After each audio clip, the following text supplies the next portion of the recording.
Lebda with that great speed. Look at Lebda go end-to-end. In on goal. Score!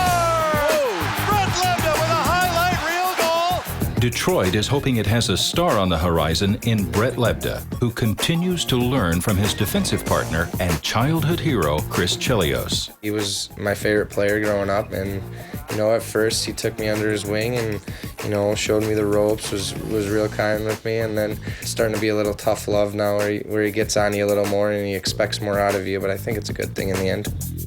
As an undrafted rookie in 2005, Lebda didn't know what to expect when he went into the locker room for the first time at the Joe.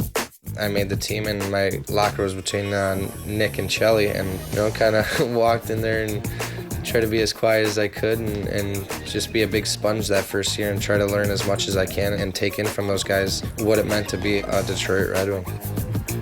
Being a Red Wing also means that Lebda is within driving distance of his hometown, just outside Chicago. It's always nice to come home. You get to see a lot of friends, family, and get to come home, have some dinner with the family, and just kind of relax a little bit. This is some of the things my mom keeps around, and this is something my aunt made for me, and actually in my first NHL game I scored, so that was kind of weird that turned out to be like that. And this was another thing when I was a freshman in college before I even knew I was going to play in the NHL, and Chelly on the cover right there too. And then she's just got first NHL goal, first pro goal, and first college goal. Probably put make a case for those and make a little memory for myself. A trip home wouldn't be complete without stopping by the rink where it all began for Brett. This is Glenview Ice Rink in Glenview, Illinois, just outside Chicago. This is where I played for the Glenview Stars, and this is basically where it all started for me. I played about 4 or 5 years here, playing the state championship game here. It was one of the biggest things for us as a kid, coming in here and they'd turn the lights off and introduce you before the game. So that was, a big thing for an 8-year-old to experience. So, those are the kind of memories.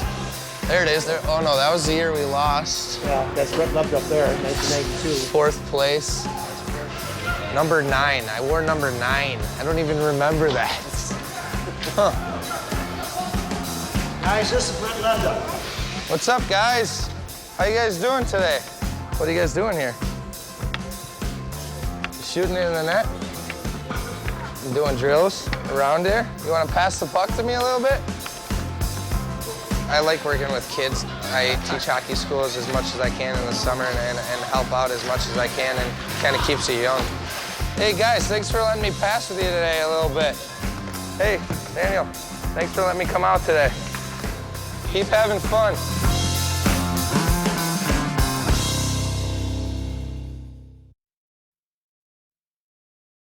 And as Commissioner Bettman mentioned, you were the first to lift the cup and parade it. What went through your mind at that moment? What made you decide to do it? Kev, that's a misnomer there. I never really did lift the cup. I was very aware of who paid my salary. It wasn't Mr. Norris. It was the fans who sat in the seats. And back in those days, you only had the chicken wire at the end of the rink, up until where the dots are in the face-offs now. And so I saw all these fans after they presented the cup to Mr. Adams, and I saw this, and the fans were all on the boards, and I saw the cup there sitting, and nobody was around it, and I just picked it up, went over by the boards to let the fans see it, and I just went around the boards, all around the rink to those that were there, to let them see it. I wanted to respect the people who paid my salary, and that's why I did it. Not starting, Ken, any tradition. I didn't think I was starting a tradition, but as it turned out, I guess I did. Not very innocently, I did it. I was wanting to take care of the people who paid my salary. You did that. So when that octopus was on the ice, the Simano brothers, those fishmongers, threw it for the first time. Well, what went through your mind? I took a look at it, and nobody wanted to pick them up. So I had gloves on, so I went and grabbed it and threw it in the penalty box. But I didn't know what the 8 tentacles meant, but I soon found out when we won 8 straight.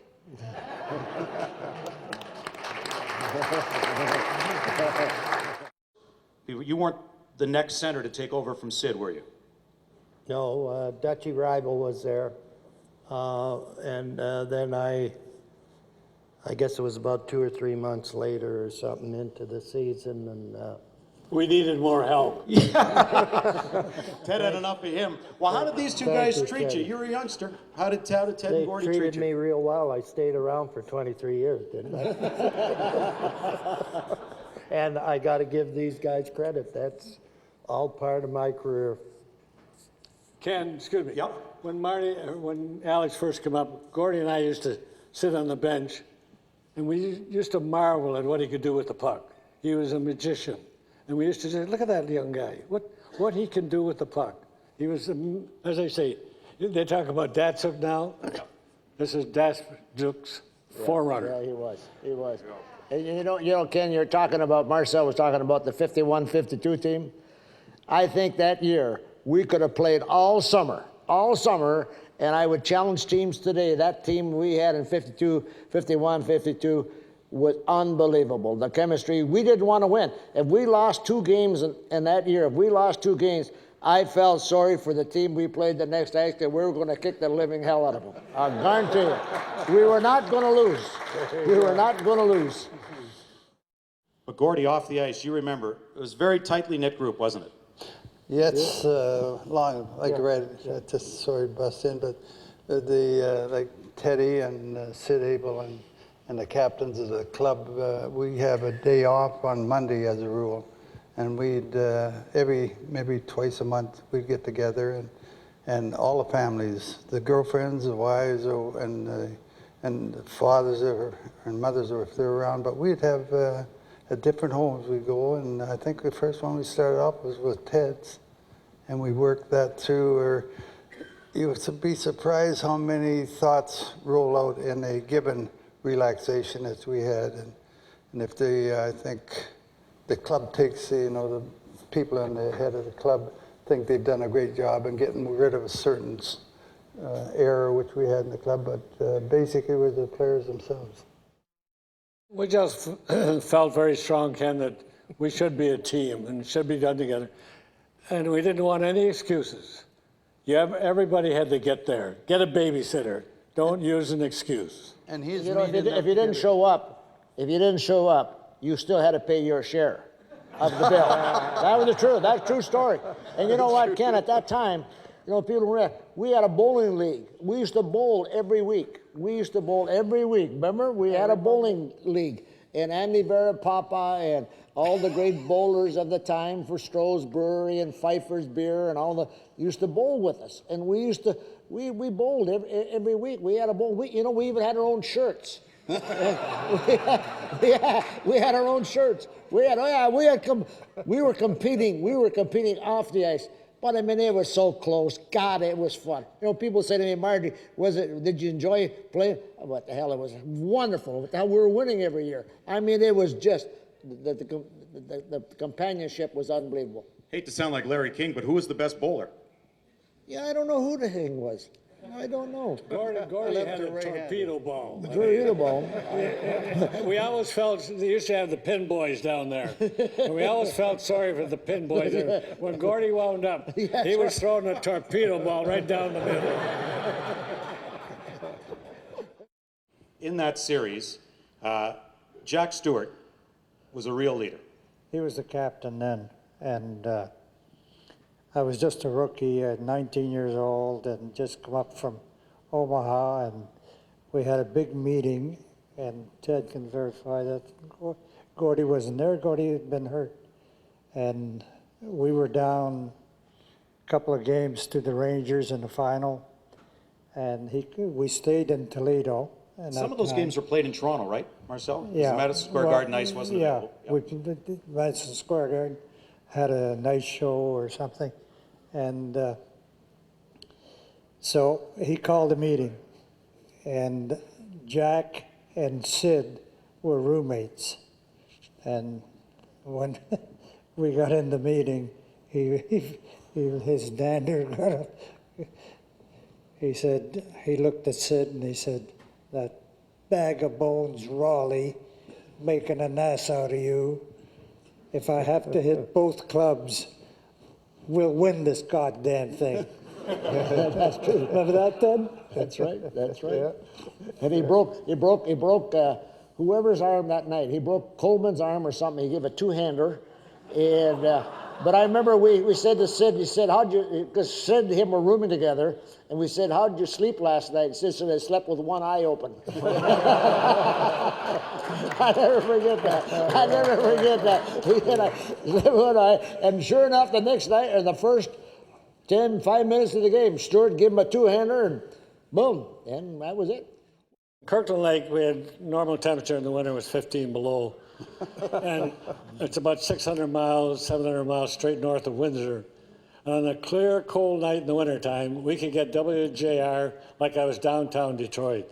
And they had two tough defensemen, Jack Stewart and Jimmy Orlando. Yep. And that was my kind of hockey. I mean, body contact and run all over top of them, you know, and this type of thing. And so whenever Carson Cooper approached me, I was playing at St. Mike's in Toronto.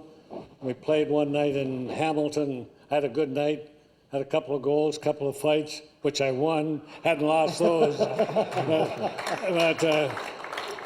So I'm coming out after the game with my bag over my shoulders, and the old Barton Street Arena in Hamilton, I'm walking down, they had about a 25-watt lamp at the intersection, and here's this white-haired man steps out. He says, "You Ted Lindsay?" I said, "Yes, sir."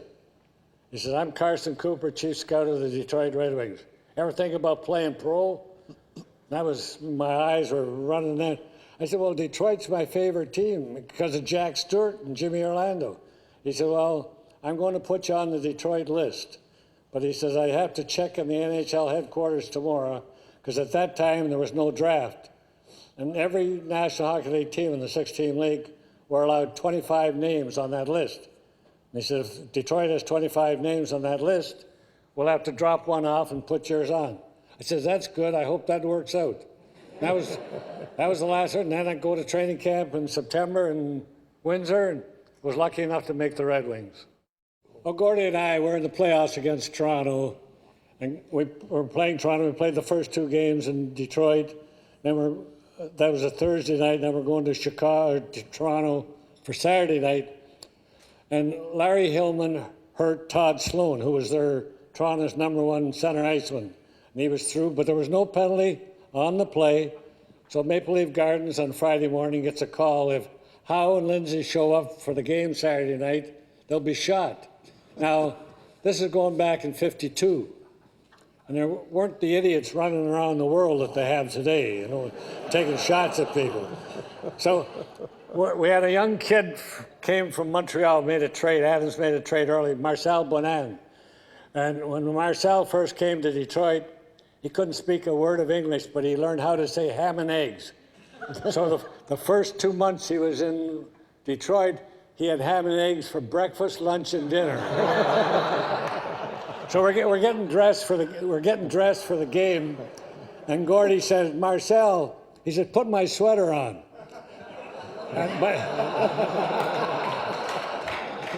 And by then he says, you know, he's getting to speak a little English. He goes, "Oh no, Gordy, I know what you're thinking." He says, "You put your own sweater on." So we're going out onto the ice, and the guys say, "Now look it. Don't skate too close to us in the warm-up. He's liable to be a bad shot." So we go into the third period. We're behind by a goal.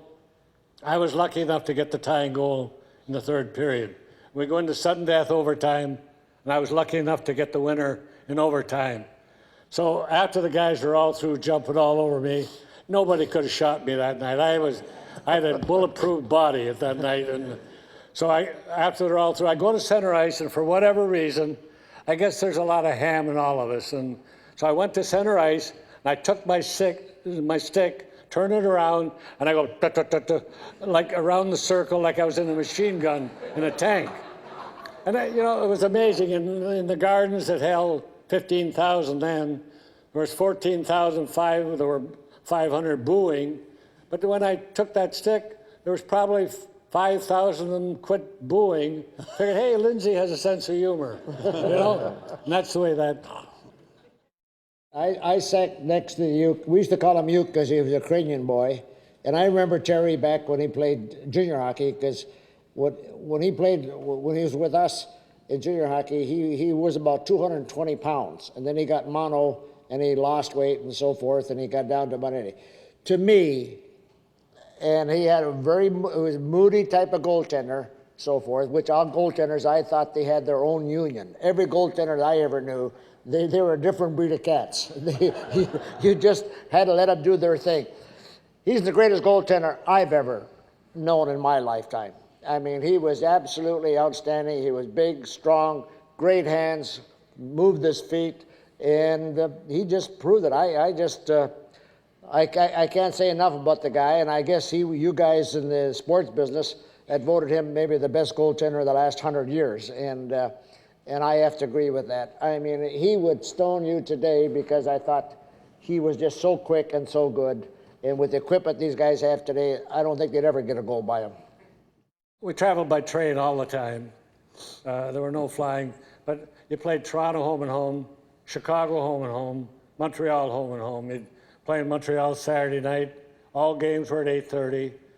If there were no fights, the game would be over by 11:40. We had to catch a train at 11:10 at Westmount, and we get into Toronto on Sunday morning.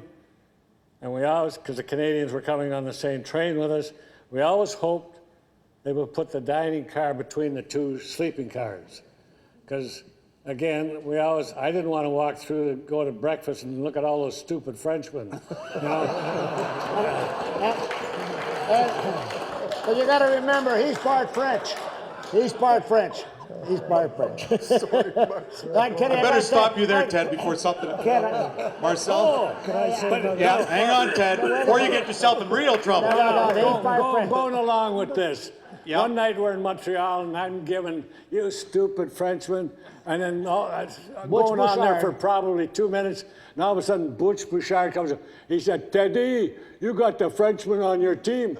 But I said, Butch, I said, we have all the smart ones. You don't get what I was going to say. Hang on, Marcel. Yeah. What I was going to say. Saved himself. It was really funny.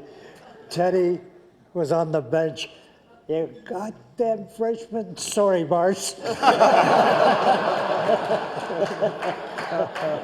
It got so bad, because we were all Canadians, you know, we were born in Canada, most of us, and it was really funny because, you know, we played in Toronto and Montreal, we played them for nothing. I mean, really, honestly, truly, because we hated each other so much, you know, we really did. So then it got to the point we played in Montreal on a Saturday night, come back to Detroit. Well, the first couple of times, you know, going through the cars, it wasn't too good. So all of a sudden the train says, hey, we better start stopping here. So then they put the one sleeping car here, they put the dining car here, and they put the sleeping car here. So we didn't have to go through the rooms anymore. We didn't have to go through. It was really pretty serious. I mean, we didn't fraternize with those guys in those times. We didn't go to hockey school. We hated each other. We really actually hated each other. Yeah, and you talk about divisional games today. You guys met, what, 14 times a year, right? Oh, yeah. Yeah, back then. You walk out 82 times during the regular season, except the regular season is over. Now it's the playoffs. And on the road, in their arena, you're not just up against 20, but 20,000. No matter how loud it gets, you keep on walking, because every step gets you one step closer to the cup. That's how the cup changes everything.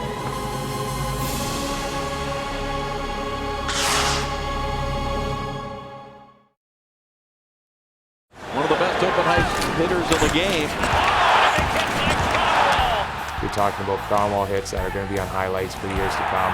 You can't hide when you're out there. Oh, and what a hit by Cromwell! You have to keep your head up on both sides of the ice. Oh my, they're in team. It was Cromwell. He's able to find those open ice hits that's been so crucial for us and gives the whole bench a boost too. Ow, what a hit that was. What a hit by Nicholas Cromwell. Fun to watch if you're on his side, not so fun if you're on the other team.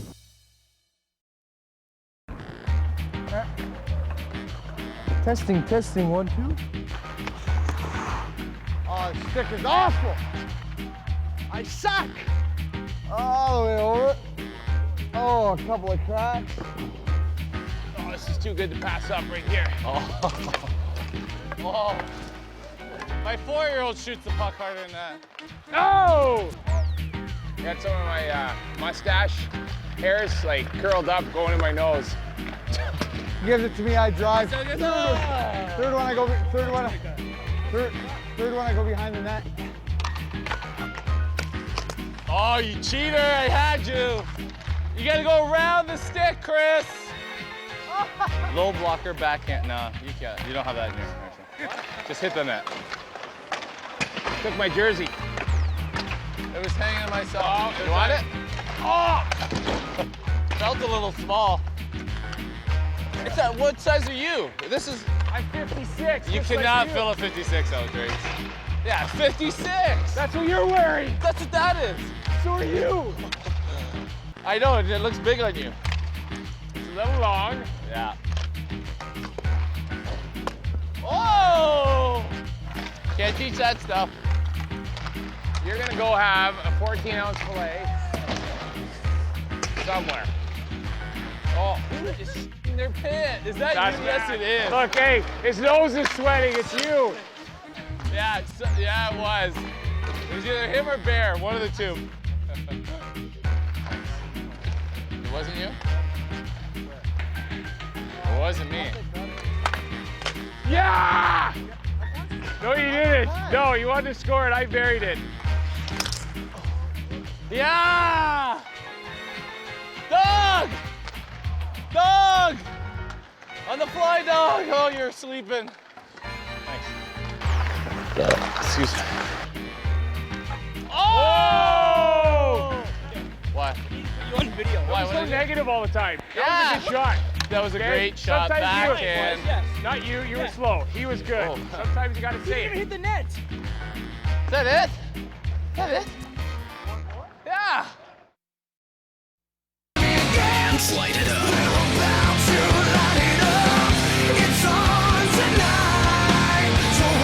Rev Theory, Light It Up.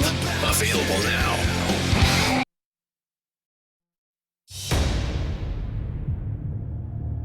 This is where they play. These are the men who breathe fire and ice, who wear our colors, who live every shift with pounding hearts and mesmerizing skill. This is the game. This is hockey. Capture all the electrifying action on NHL DVDs from Warner Home Entertainment. Go behind the scenes with All Access and see your favorite players like never before. Just Like Me profiles the next generation of NHL greats. And coming soon, Sidney Crosby chronicling a season in the life of hockey's brightest star. Relive the magic moments that built a dynasty in the Edmonton Oilers' greatest clashes. Plus, a collection of the Montreal Canadiens' most memorable games. And every season, experience the passion of the Stanley Cup champions. Discover NHL Productions' complete collection wherever DVDs are sold or shop NHL.com. 8 minutes into the second period, and the Detroit Red Wings lead the Montreal Canadiens 3-2.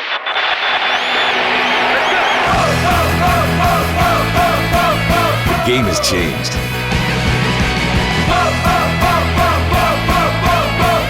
So should the way you watch it.